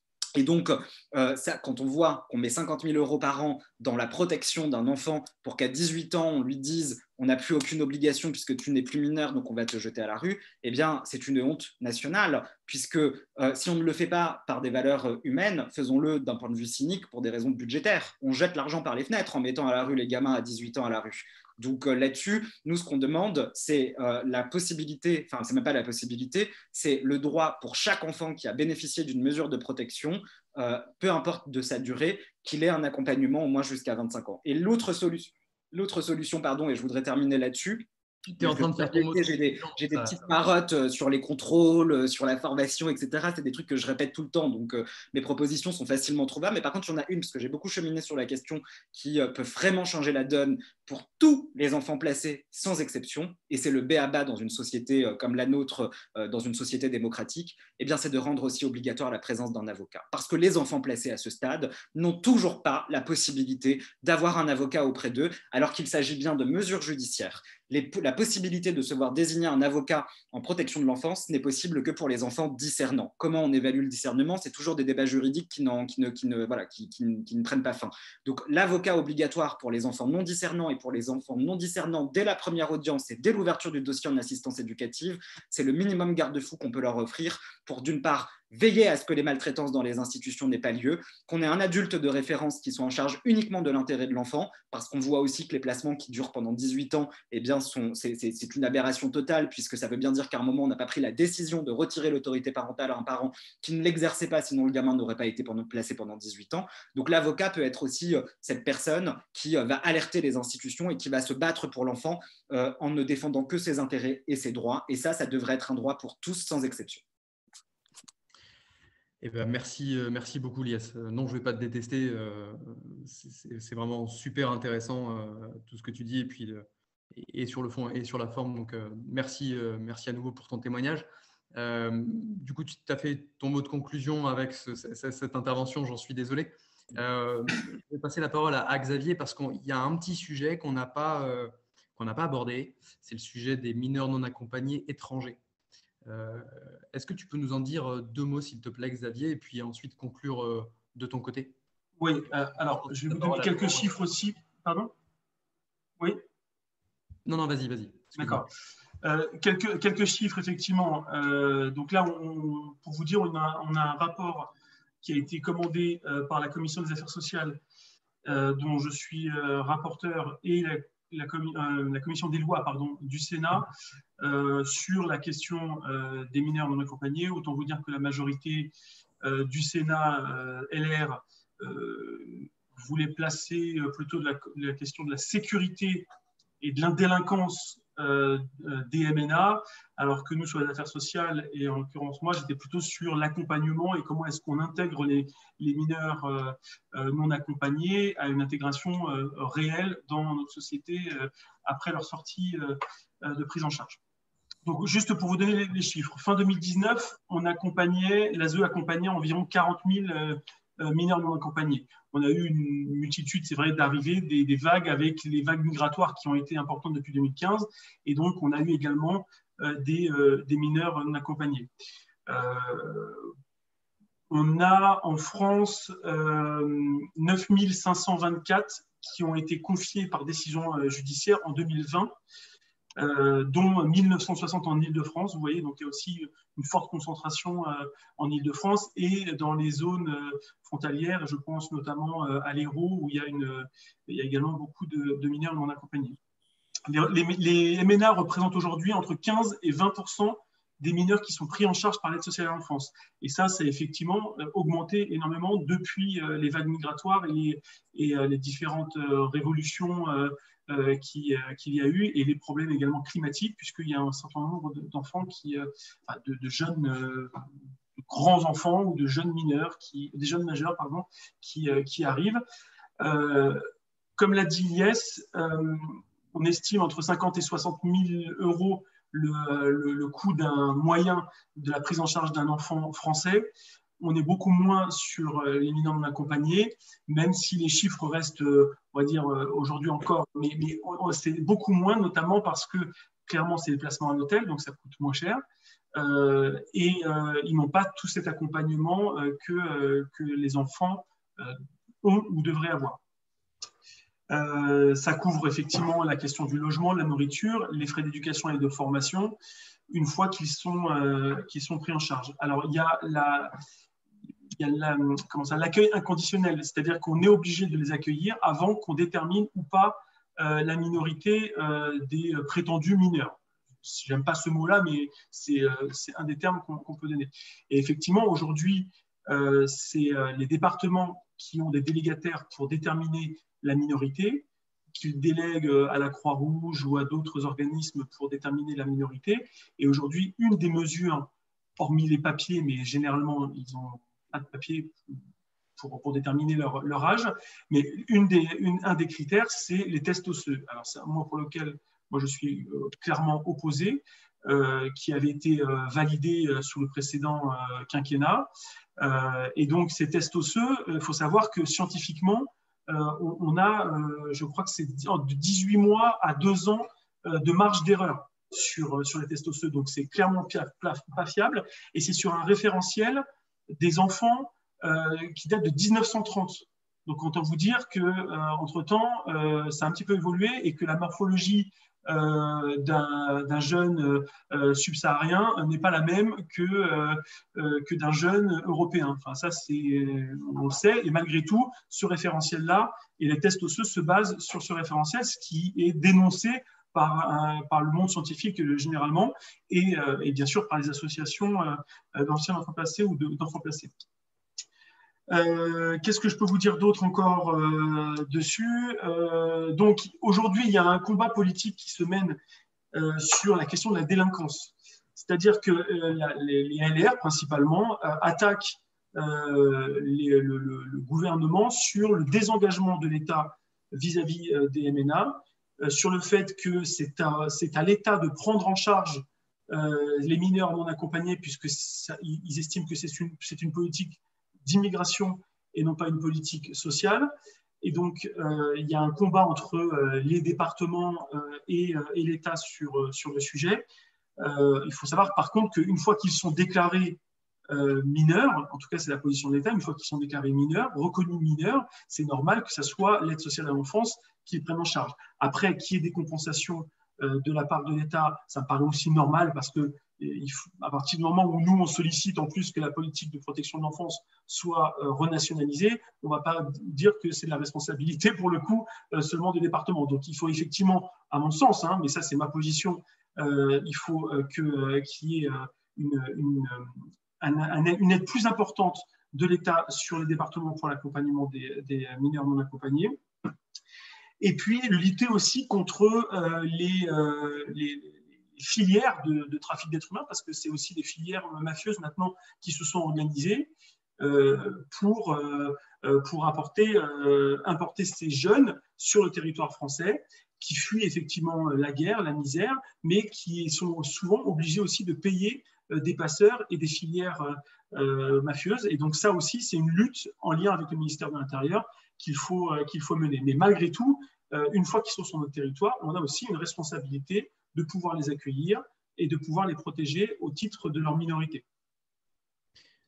Merci Xavier. Et si tu avais juste un conseil à donner à nos candidats qui seront sans doute élus demain, s'il restait un conseil à leur donner. Sur quoi? Sur les MNA ou sur la prise en charge de tous ces mineurs dont on a parlé aujourd'hui et le rôle Ne mettez pas la poussière sous le tapis. Et créer des conseils départementaux des jeunes aussi.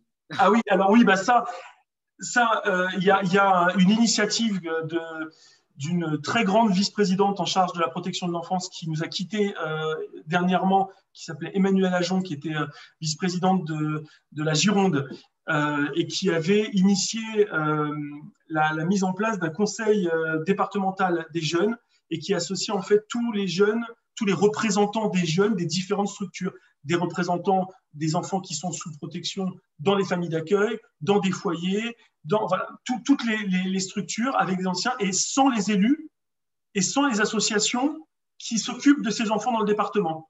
Vous voyez ce que je veux dire? Pour qu'il y ait une vraie libération de la parole et qu'en fait, que le département s'imprègne aussi des remontées des enfants pour améliorer le service de protection de l'enfance et d'accompagnement de ces enfants. Et donc ça, c'est des initiatives, pour le coup, qui ne coûtent pas un centime au département et que vous pouvez porter dans vos départements, dans vos campagnes départementales, parce que ça, franchement, je pense que c'est très important de le valoriser. Et puis vraiment, faites un vrai sujet de la protection de l'enfance dans vos campagnes.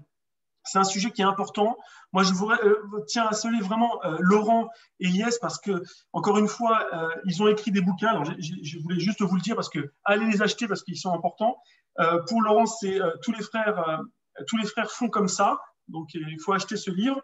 Et pour Lies, c'est Dans l'enfer des foyers et bientôt le film que j'ai eu la chance de voir en avant-première qui s'appelle L'enfant de personne, c'est ça? C'est le titre. Voilà, l'enfant de personne qui est inspiré du coup de ce livre. Vraiment, inspirez-vous de ces parcours, ne mettez pas la poussière sous le tapis et faites des vraies propositions sur la protection de l'enfance. Les gens ne votent pas pour ça parce qu'ils ne savent pas ce qui se passe.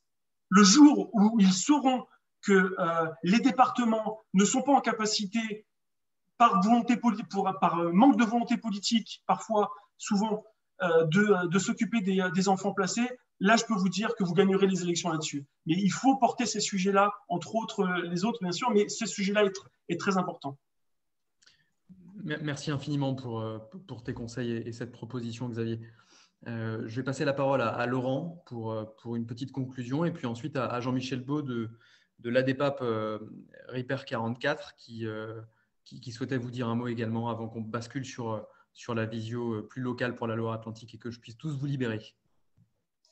Alors, je vais conclure très, très rapidement parce qu'effectivement, moi, je vais pas pouvoir rester au-delà parce que j'ai vraiment une visioconférence qui est commencée là, une autre visioconférence. Donc, j'ai été vraiment très sensible à tout ce qui a pu être dit et je rejoins entièrement ce que vient de dire Xavier, c'est-à-dire que n'oubliez jamais dans le cœur de tout ce que vous allez faire, que vous soyez élu à ces prochaines élections ou à d'autres, N'oubliez jamais la problématique de la protection de l'enfance et surtout, et je crois que c'est un problème qu'on a tous et toutes, n'oubliez jamais que vous avez été des enfants. Ne portez pas toujours votre regard d'adulte sur cette problématique de l'enfance. Rappelez-vous des enfants que vous avez été pour essayer de mieux comprendre les problématiques que les enfants vivent aujourd'hui. Mais voilà, je ne vais pas en dire plus. J'ai vraiment été très intéressé. J'ai beaucoup apprécié d'écouter Lies avec sa connaissance parfaite de ce dossier sur les enfants placés. Et tout ce qui a pu être écrit, je l'ai lu avec beaucoup d'intérêt. Donc vraiment, merci pour ce temps. Et puis j'espère vraiment que vous serez élu demain, que vous serez en capacité de pouvoir, à votre niveau, faire changer les choses et, comme l'a dit Xavier, faire en sorte que la protection de l'enfance soit un vrai sujet. C'est à nous toutes et à nous tous de faire en sorte que ce soit un vrai sujet. Et je suis persuadé que ça peut être un sujet un sujet électoral, un sujet qui intéresse les Français parce que l'enfance, c'est le cœur de tout. Il faudra bien qu'un jour ou l'autre, la protection de l'enfance soit une grande cause nationale pour qu'on mette l'enfance au cœur de toutes nos décisions. Voilà ce que je voulais dire. Et je vais vraiment être obligé de vous quitter là tout de suite parce que j'ai une autre visio qui commence à 20h pile et je ne peux pas rester plus longtemps. Et vraiment, merci encore. Merci pour ton engagement et tes mots, Laurent. Merci beaucoup. À vous. Bonne soirée. Jean-Michel ? Oui, bonsoir à tous. Bonsoir. Pareil, moi, j'interviens après Xavier, après Lies, après Hugo. Et je valide tous les propos qu'ils ont tenus. Nous, à DEPAP, on est plutôt en charge effectivement de l'après-protection de l'enfance. Je pense que c'est aussi quelque chose qui doit être au cœur de vos préoccupations. C'est-à-dire que si l'État, le département représente par substitution l'encadrement des jeunes jusqu'à leur majorité, je veux dire, une famille ne le laisserait pas tomber. Donc, il n'est pas normal aujourd'hui que l'État les laisse tomber sous couvert d'une majorité qui arrive à 18, 21 ans. Et la question du contrat jeune majeur, elle est centrale aujourd'hui dans le devenir des jeunes et de leur accompagnement. Je reviens sur ce que disait Xavier par rapport… Alors, je fais juste une petite discrétion parce que c'est dans l'ordre du jour aujourd'hui et on a eu une problématique autour d'un jeune MNA donc un enfant syrien polytraumatisé par la guerre dans un état… Alors, adorable, nous, entre pairs, voilà, ça fait plusieurs mois qu'on le suit, etc. Et malheureusement, aujourd'hui, il a fallu le faire hospitaliser d'office, c'est-à-dire contre sa volonté, parce qu'il retournait une arme contre lui et contre les autres, alors qu'il y a 2 mois, il y a un contrat jeune majeur qui a été validé par le département. Je vous dis ça, qui a été validé par le département, mais il n'y a pas de place. Et on est en Loire-Atlantique. Donc là, il y a un vrai souci. Nous, on l'accompagne depuis des mois. Toutes les structures nantaises l'accompagnent aussi. Et on laisse ce jeune dans un désarroi pas possible, au point qu'effectivement, il va terminer en HP, quoi. Parce qu'il n'y a pas de soins, parce qu'il n'y a pas de passerelle. Alors, ça revient un peu, je reviens aussi sur ce que disait Lies par rapport à ça. C'est la continuité de service public entre le milieu médical, la protection de l'enfance.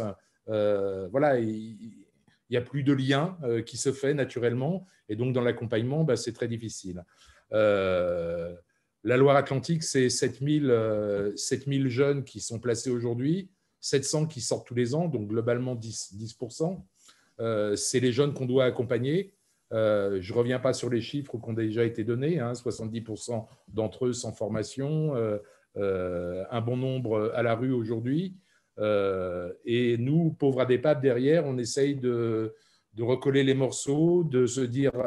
Venons, rassemblons-nous entre pairs pour essayer de trouver des solutions qui sont souvent des solutions de bricolage, pas dignes d'une société comme la nôtre, c'est clair.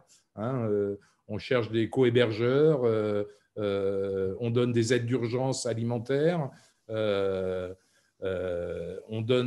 paye des nuitées d'hôtel. Nous, on paye des nuitées d'hôtel parce que le 115, parce que tous les services sont débordés aujourd'hui. Et qu'on est dans cette situation-là. Donc, effectivement, il y a un gros travail à faire.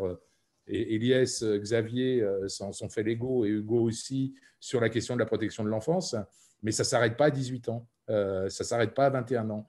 Et juste pour vous donner une petite réflexion à l'échelon national aussi, aujourd'hui, moi, je suis sur une région, donc les Pays de la Loire, qui compte 5 départements. Il y a 2 ADEPAP, une en Vendée et une en Loire-Atlantique. Il y a 3 départements où il n'y a rien. Il n'y a rien. Donc, les jeunes n'ont pas d'endroit, pas de personne à qui s'adresser, pas de père à pouvoir rencontrer sur ce territoire-là. Donc, ça vous donne la mesure. Alors, après, je ne sais pas à l'échelon national ce qu'il en est, hein, mais ça vous donne la mesure, effectivement, du travail qui reste à faire. Voilà. Merci beaucoup, Jean-Michel, pour ton témoignage. Et c'est le moment de vous libérer, hein, vous qui étiez venu pour ce webinaire. Je vais arrêter l'enregistrement et puis on va, sur le même lien, rester pour parler plus spécifiquement de la Loire-Atlantique